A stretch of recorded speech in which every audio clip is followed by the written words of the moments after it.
કેન્દ્રશાસિત દીવમાં દારૂની ચોરી હોવાના કારણે બુટલેગરો દારૂ ઘુસાડનું તંત્ર ગુજરાતમાં કરતા હોય છે, ત્યારે દીવ પોલીસ પણ આમાં સક્રિય થઈ અને આવા બુટલેગરોને ઝડપી પાડી અને કાયદેસરની કાર્યવાહી કરી છે।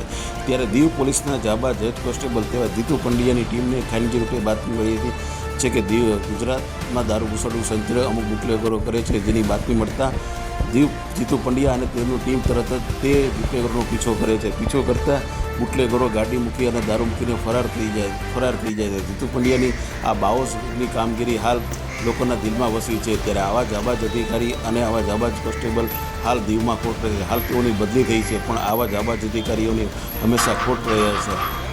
ત્યારે દીવ પોલીસે 2 ગાડીઓ અને મુદ્દામાલ ઝડપી પાડી અને કાર્યવાહી કરવામાં આવી છે। જ્યારે ઉના તાલુકાના દરેક સમાચાર લોકલ સમાચાર જોવા માટે અમારી ઉના ન્યૂઝને સબસ્ક્રાઈબ કરો। ધન્યવાદ।